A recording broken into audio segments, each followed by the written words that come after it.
morning, good morning! Kamusta na kayong lahat? Andito na naman ako para mangamusta sa inyo. Today is Thursday, 8:34 ng morning, 60 degrees na rito. So meaning, maganda na yung weather namin. Hindi na siya masyadong mainit. Ano tayo ngayon? Hindi ako nag-work today because we're leaving. Punta kami ng Utah today. Exciting, or after a couple of years after the COVID, ngayon pa lang kami actually maglalakwatsa. Ganun talaga. Kailangan ng mag-start. Wedding kasi nung pamangkin ng asawa ko. Pamangkin namin sa sister-in-law ko. Flight namin mamaya pa naman. So, hindi na lang ako nagtrabaho today kasi asikasuhin ko pa tong mga plants ko. Kasi I have to make sure na ito, ayusin ko muna. Naglalaba pa ako right now para walang labahin pag-alis. So, busy-busy pa rin. Kahit na alis na, but it's okay. Ganun talaga. Kailangan natin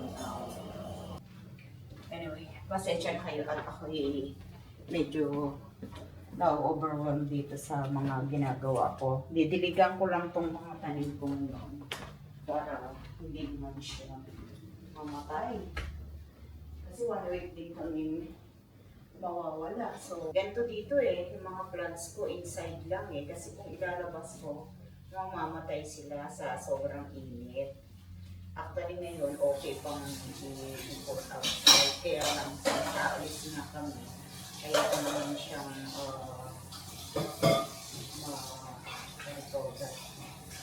ma-over sa labas. Kasi minsan, bumababa na yung temperature, 50s na lang. Kaya hindi maganda kung ihahayaan ko siya sa outside. But for now, ito talaga yung time na pwede silang ilabas. Pero like I said, hindi ko yun gagawin kasi kawawa naman si plant, si gulay, sabi ng anak ko. Anyway, kikita pa rin naman sa lahat. Anyway, like I said, mag-uugas ako sandali habang naglalaba ako. Salvage ng silog. Tapos, mag-half day lang yung husband ko ngayon. And then, pipick upin namin yung sister-in-law ko sa Norton kasi kami yung magkakasama sa flight. Tapos yung mga pamangkin ko, iba ang kanilang airplane, iba yung flight nila. Pero almost the same time din kami aalis at dadating sa Utah. Ginamit lang namin yung mileage namin sa aeroplano para sayang naman, di ba? O kung makaka-save naman tayo ng konti. Actually, itong mileage na ito, sinave ko ito para emergency flight ito. Ito yung nakuha kong mga miles. Uwi kami ng Pilipinas, lahat kami, anak ko, pati si Noah noong 2000. Kung kami na 18 to 19 na year, between 18 and 19 kasi Christmas and New Year. So doon kami, na that time, yun yung last namin sama ng anak ko. And actually, meron pa naman yung the COVID dahil nakauwi naman siya kahit pa paano. Mga couple of hours dito sa Virginia from New York. So, yun yung mga last namin kita-kita. Anyway, kaya like I said, sinasabi ko, it's good na may mileage para sa gamit mo. Actually, ito, mileage na ito, nasa siya, New York. Nag-uusap kami kasi yung plano nga magpakasal ng isa ng Pilipinas sa California, sa San Diego. So, sabi niya pupunta daw siya. Pero tapos na siya siya. So, attend daw siya wedding ng cousin niya. So, anyway, sabi ko naman, okay, sabi ko. Tapos, i-surprise ko sana siya. Ito yung mileage na gagamitin nila para makapamasahin. Sabi niya kasi nag-iipon pa raw sila ng pamasahin ng Noah. So sabi ko naman sa isip ko, since wala naman pa akong regalo sa pag-graduation nila ng master's, sabi ko, ito na lang bibili ko yung plane ticket nila sa California para maka-attend ko ng wedding. Kaya lang, sinabi ko kasi naman sa anak ko, tinanong niya kasi ako, ay, yung a-attend ako. Alam niyo na feel-back pa ako after wedding natin kasi sabi ko, hindi na lang anak, sabi ko, so glad mag-a-attend ka.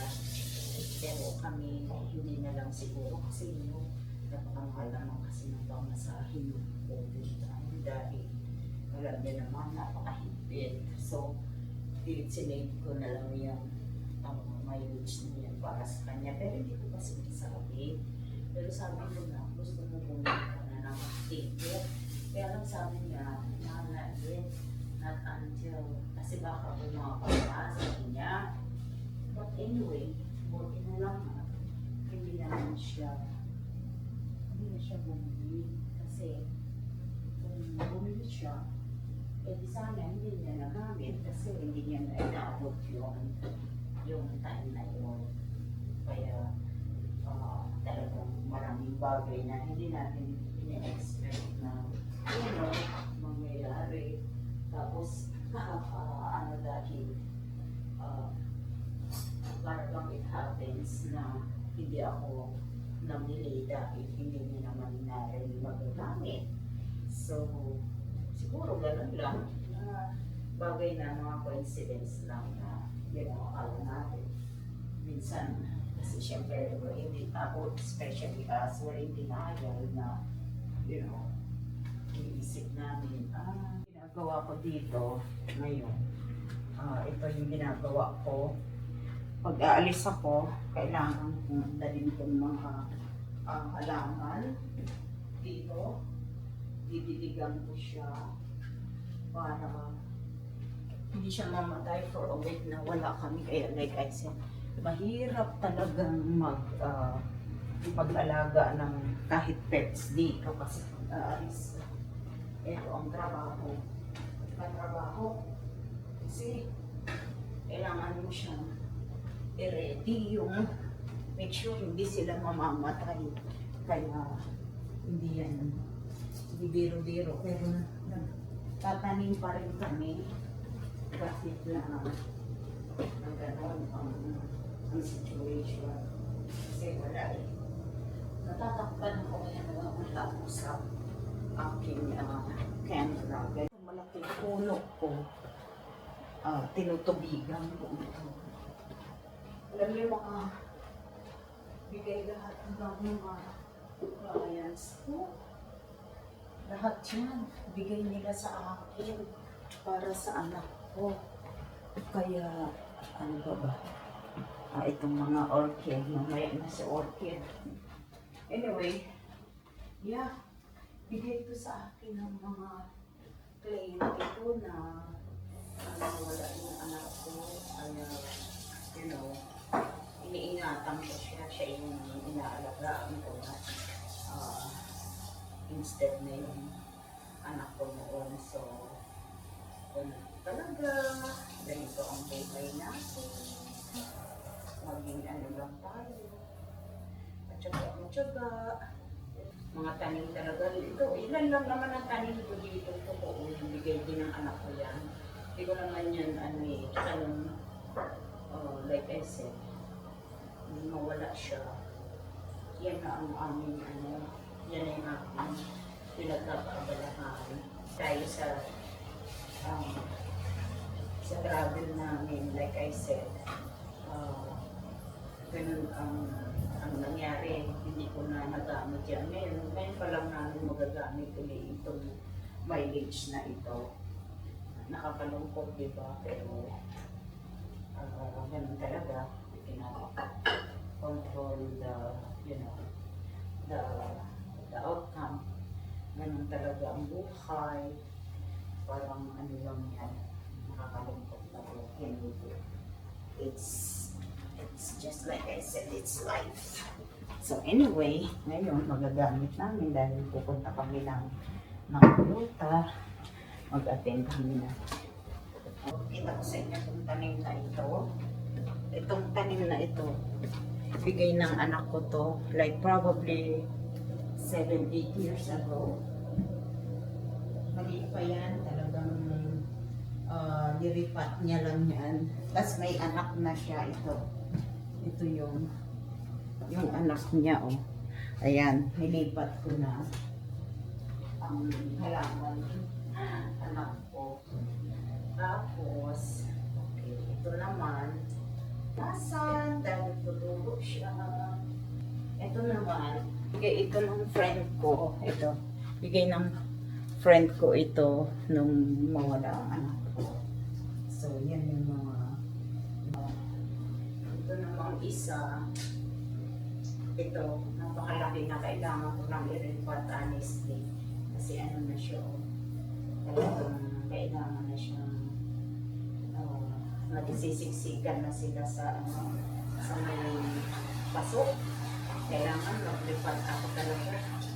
Kasi kawang naman, namamatay sila nang wala sa oras. Tapos, yung orchid ko naman, aanhin ko. Uugasan natin at para mabuhay siya uli. Ay naku, talagang ito ang trabaho ni Inday. Ito yung mga orchid. Pa ako nakaayos, hindi pa ako nakaligo. Pag-gising ko, tapos ko lang mag-exercise sa kahit na paano naka-exercise naman ako. Tapos ang gagawin ko next, lalaba ako right now. So, mamaya, magsasampay pa ako.